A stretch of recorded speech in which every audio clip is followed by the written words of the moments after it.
Welcome to the program Road to Edo 2024, reaching you live from the Benin Network Center of ITV. My name is Daniel Praise Osedebamen. Of course, it's such a delight to have you join us.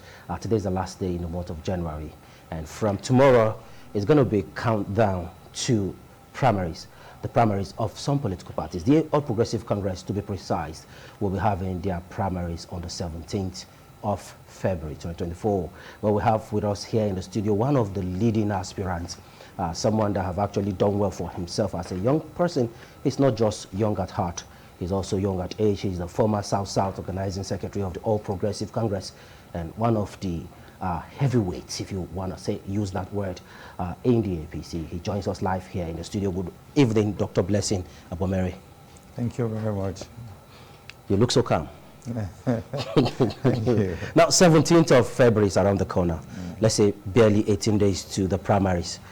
What do you think you have put in place to convince delegates to think towards your direction, owing to the fact that your party, the APC, have so many persons.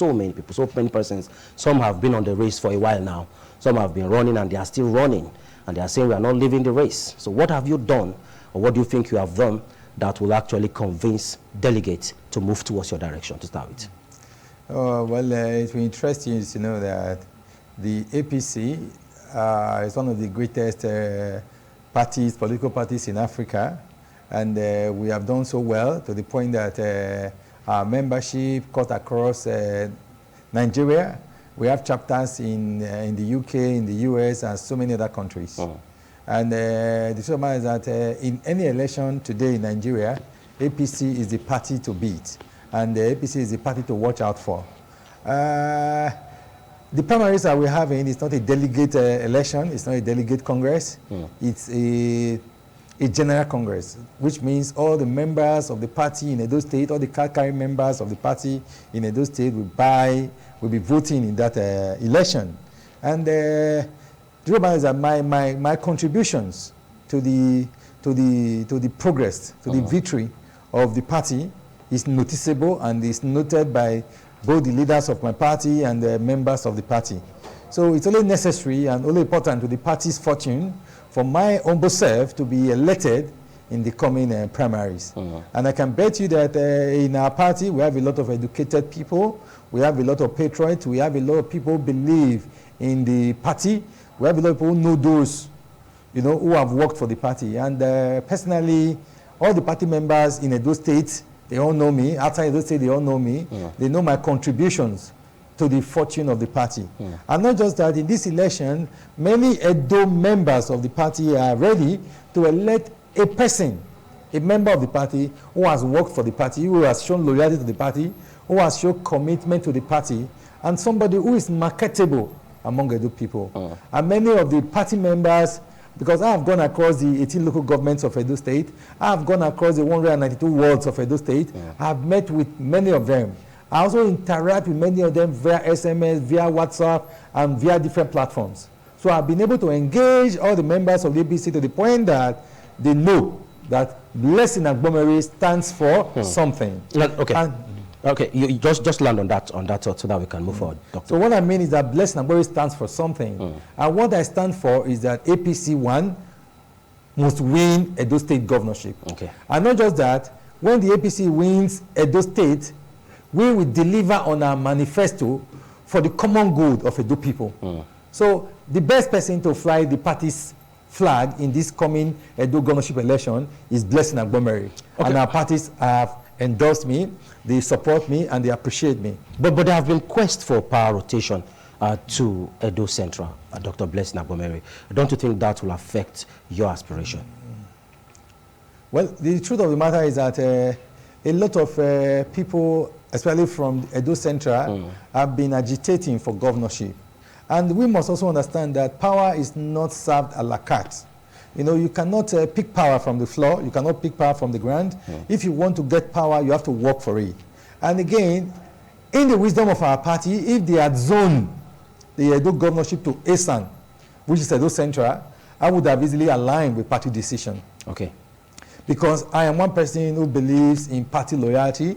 And when I say party, not some members of the party, not gossip, but we have official channel of communication as a political party. And the highest organ of our party is the National Congress. After the National Congress, you have the NWC, who runs the party on daily basis. Okay. You know, so if, for example, in the wisdom of the NWC, they thought, oh, let us allow the ASAN to produce governor because of the spirit of rotation. I'm telling you that most Benin aspirants who are in the race today will not even be in the race. They will want to support the ASAN to have it. And again, the Edono people who are also in the race today, we have no reason to be in the race. They want to support the ASAN. It would have been an ASAN affair.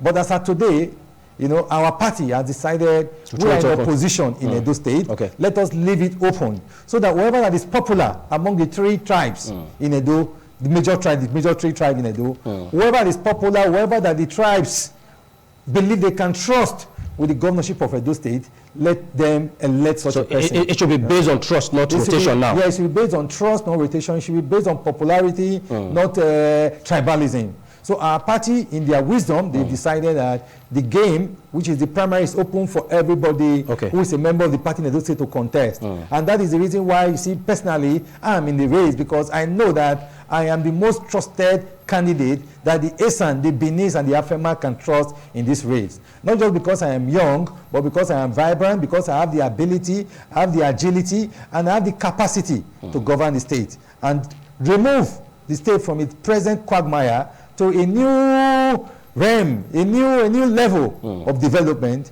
that will benefit every Edo person. Okay, let's take it a little bit further now. Some persons, some top shots in the party, because you just made mention of the hierarchy in the party. You have the NWC and the National Working Committee, which are in charge of the day-to-day affairs. But some top shots in the party actually came to a consensus that they should streamline the numbers of aspirants, which I don't think you actually made it to that list.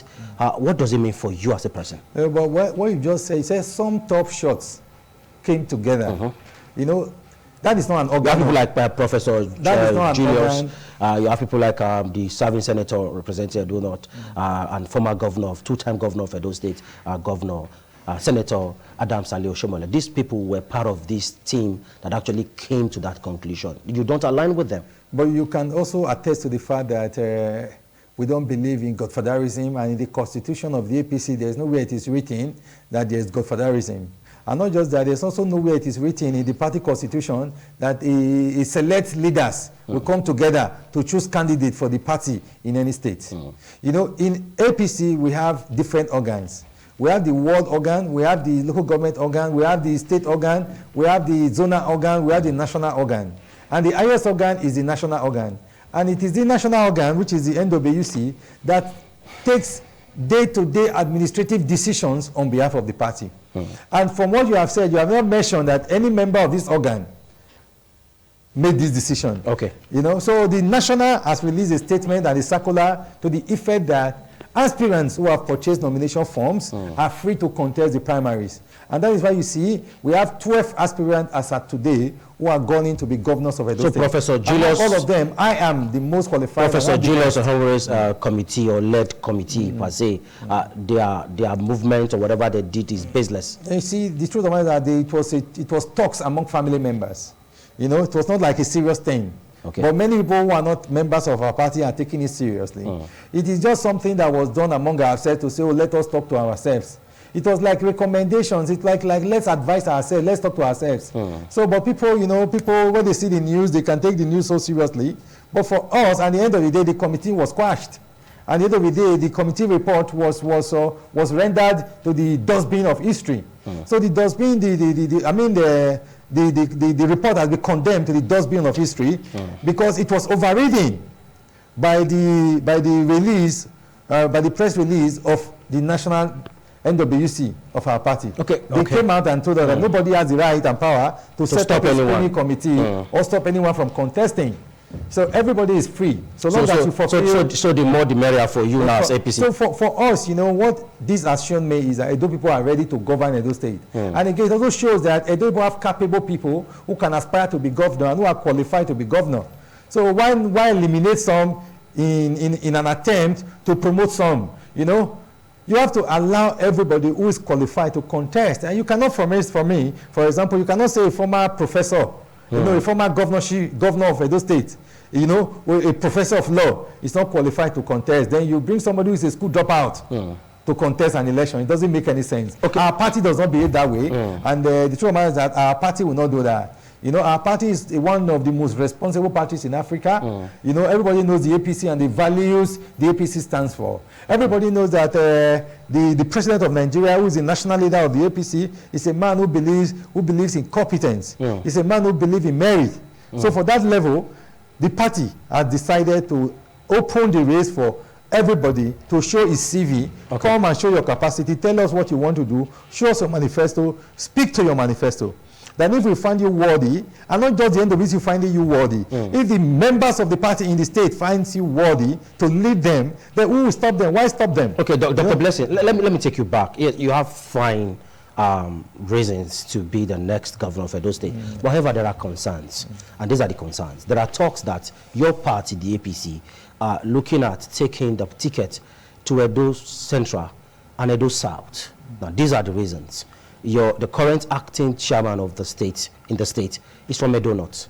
The current serving senator, Comrade Adams Oshomole, who is from your senatorial district, is currently a serving senator. He's from Edo North. We have somebody who just concluded a tenure as a minister for state for budget from Edo North too. Don't you think, for fairness, in all fairness, we should have the ticket zoned to either Edo Central or having someone from Edo South as a running mate? Well, the truth of the matter is that I like your analysis. It shows that you have done your research, but just that the research is not complete. Okay, so help us complete it, and let's push it forward. Complete. Okay. You see, governorship in Edo is something that is more important than any other position. Okay. And don't forget that the Edo South is just rounding up an 8 years governorship, tenure. So which means ordinarily, if you want to go by this analysis, how can you have governor for 8 years and you want to be governor again for another 8 years? Having a running mate from that senatorial district. When you have other senatorial districts that have not produced governor. That is why you see, I align. That is why I told you, I agree with you that if our party had zoned this to Esan, we would have supported anybody from there. Okay. If there was express zoning. But there was from the leadership of the party at the national level. But there was not that. They agreed that because we are in opposition in Edo State, anybody can contest the election. And that is why you see even the Benins are contesting the election. Even the Afemais are contesting, even the Esan are contesting. Because you have to have something before you share it. Exactly. So if you don't have power, you cannot share power. For PDP, they can decide to take power to Edo Central. Because as we speak, the current governor is PDP and he's just rounding up, so he can afford. If you look at the argument of the Edo South people, why they are interested in the governorship seat is because they feel that the current governor is PDP and not APC. So because APC is a different party from PDP, we cannot do what the PDP wants to do or whatever they are doing. So we are in opposition. So the current government is in the opposition. It's in the opposition. So what we have to do is, first of all, let us get power before we start sharing power. So whatever it takes for our state, for our party, to get to the governorship is what we should be more focused on. Irrespective of whoever is coming from. Okay. That is why the race has been made open for the Benins, for the Esans, for the Afemai. Okay. I have been a critical advocate for even the Esan agenda. Okay. Because I believe that if we want to do rotational governorship, we can consider the Esan in the spirit of brotherhood.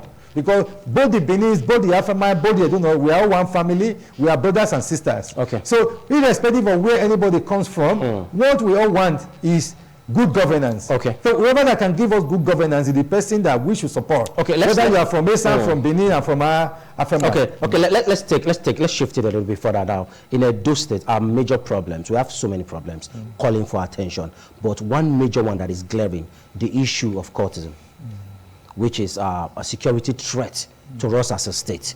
What difference will you do when you get to government? You see, I as an aspirant and an incoming governor, I already have my agenda.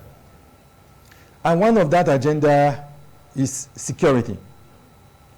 And again, not just security, but engagement of young people and women in governance. Okay. You see, the truth of it is that they say an idle mind is the devil's workshop. We have a strong youth population base in Edo State. How well have we been able to utilize them? You see, if you engage the youth in meaningful engagements, they will not have time to commit crime. But if they are jobless and they don't have what ready, because the youths are restless, the youths are eager, they want to take risks, they want to make money, they want to earn a living. I'm a young person. I find it difficult to stay a day without doing anything. I like to be mobile. I want to work. The reason why I'm asking for the governorship is because I want employment. I want to be employed as the governor of the state because I want to work. So also the young people across Edo State. But when you don't engage them to work for the state, they will look for engagements. And whichever engagement they find themselves, they will continue to do whatever you think, whether it is right or it is wrong. That is why many people believe that youths that are not properly engaged, they will find themselves engaged in any other venture that is available to them. And that is what we are experiencing today. And because of this reason, that is the reason why I want to be governor of Edo State. I am not aspiring to be governor because of myself, because to an extent, by the grace of God, I have done well for myself. But I feel the pain of the young people of Edo State. Don't forget, let's not forget, there was a time what was invoked in Edo was migration. Everybody was relocating outside Edo State to other countries. People were going through the oil of the Mediterranean Sea and the Sahara Desert to go abroad. If Edo was good, if the government had plans for Edo people, that would have happened. But because of there is no plan for the young people, that is why some of them had to take risk. I know many of those citizens, women and men, who we have lost on that journey because they want to search for greener pasture. They want to work, but the work is not available. So what I'm going to make you understand is that when you talk about security and insecurity, you have to look at the root cause of insecurity rather than looking at security and insecurity itself. And the root cause is non-engagement of the young people in the state. As a governor of the state, I will ensure that we create a lot of platforms for the engagement of young people, not just only as social media warrior, but we make them work with their hands, work with their heads. And how do we do that? By creating opportunities. For example, Edo State has bitumen. We have granite. We have cement, but we don't have roads. Why? It's because of poor management or poor thinking of government. What I will do as governor of Edo State, I will create a platform. For instance, I have a plan to create what I call Edo Construction Company, ECC. Indigenous company. Yes, Edo Construction Company will grow to be like Julius Berger. So how do you finance it? From government? No, let me explain to you. What we will do, you see, governance is a big elephant. That there's nothing government cannot do if they set their mind to do it. Even if it means spending other people's money to do it. And what I mean by that is, if I want to set up a construction company for the state, what I will do, I will not allow it to be owned completely by government. I will make it a PPP arrangement, where we will have, for instance, we want to start a construction company with 10 billion naira. We will tell government will provide a quarter of the money, which means government will have 30% of the company. Then we will sell 70% of shares of the company to private individuals, so that both government and private individuals can manage that company together. One, that company will begin to engage Edo people as construction workers, as engineers, as lawyers, in different departments of that company. And now, the benefit is that Edo State will begin to construct its roads by itself, rather than this humongous amount that construction companies charge us. But hope by then we'll not hear things like this one is federal road, this one is state road. Are we going to come back to that circle? Don't forget. There was a time in Edo State we had Rapid Response Agency.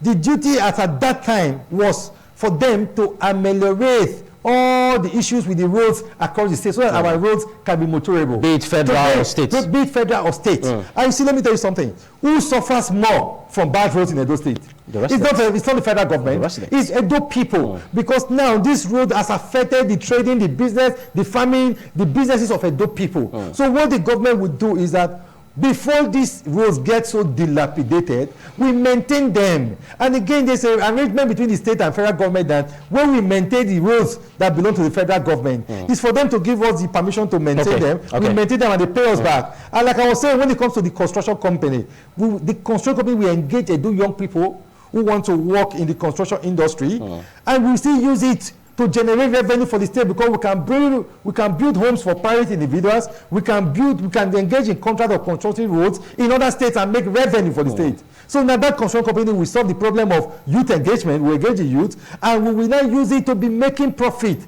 to raise revenue for the state. It's like using one stone to kill many. Yeah, and not just that. I also have planned to have what we call build new cities in Edo State. Every local government in Edo should have a new area, a new city where the government, the duty of government is just to create infrastructure, not even to do buildings, create infrastructure, make sure there's water, there are sewage systems, and before you know, people will come and buy lands and they'll start building houses. And in Benin, there's a problem of housing in Benin. You see, houses are too expensive in Edo State. Whose fault? The landlords? Not the landlord, it's the government. You know why? The government has a role to play in the management, in the administration of every state. The management is like a company that is overseeing the affairs of the state. So when you discover there's a problem, one, there's shortage of housing in Benin State, and the Benin city itself is jam-packed. So every reasonable government should know what to do. What I will do as the governor of Edo State, once I become governor, I will ensure we create Benin Metropolis 1 and Benin Metropolis 2. On the airport, this Lagos area, we will create new areas, new layouts, where we do is put infrastructure.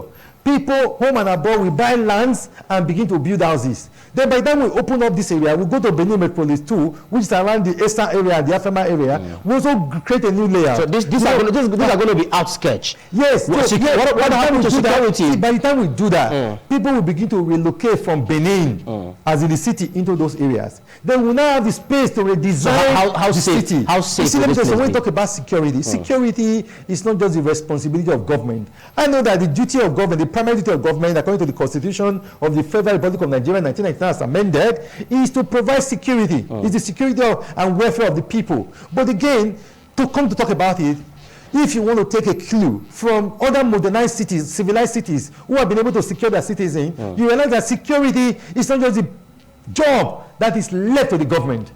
The private citizens have a role to play in security.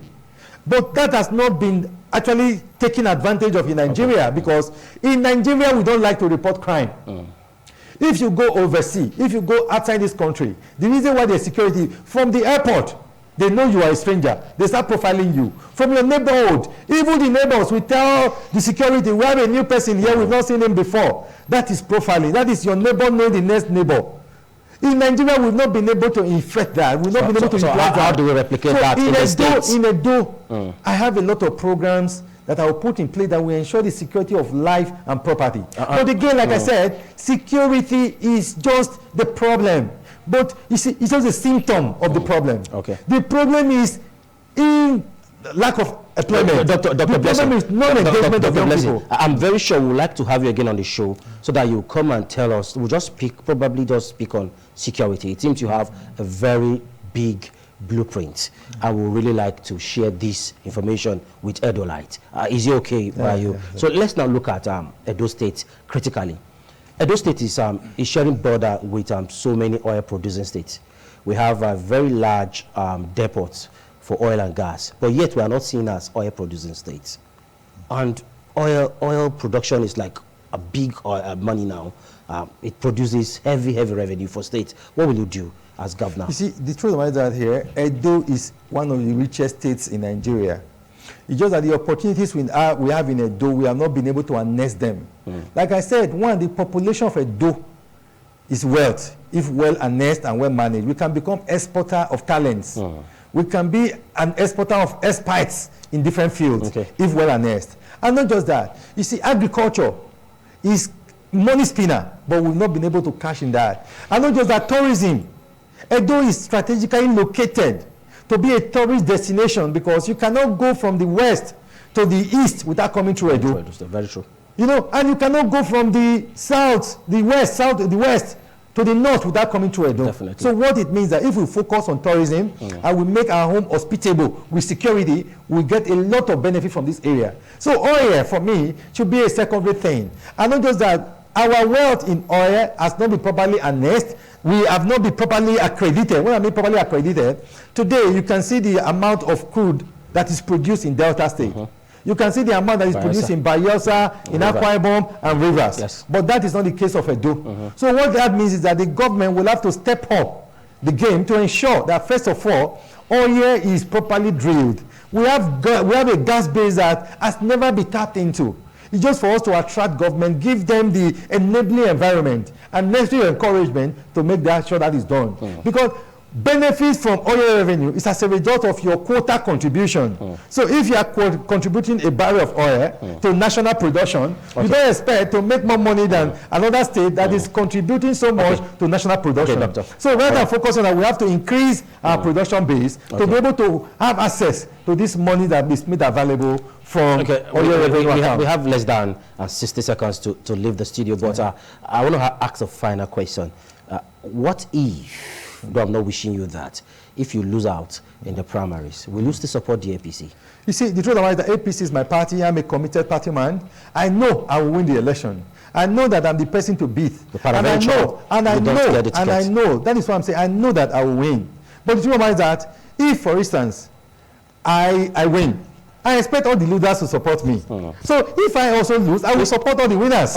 Anybody that wins, I will. Not just that, I will mobilize for the person. I will collab my structure for the person. So it should be a the election. Yeah, the election has to be a free and fair election, because I am a man who believes in fairness, equity, and justice. So if you perceive the process wasn't free and fair and they didn't favor you, will you still work for the party? Let me explain something. Explain it. You cannot ambush me on that, because that will not depend on my choice. That will not depend. Let me say, every human being has a free will, which is guaranteed by the constitution of our party, which is also guaranteed by the constitution of the Federal Republic of Nigeria. What I will do, I may not tell you, but I will do the right thing. And be rest assured that whatever I will do will be reasonable, and you'll be proud of my decision. Definitely, I want to be proud of your decision, Dr. Blessing. I will wish you all the best in your aspiration. I would like to have you again on the show. Well, that was Dr. Blessing, who is actually the former organizing secretary of APC South, and he's currently one of the frontliner on the race. Well, we'll be seeing you on the next one. My name is Daniel Praise.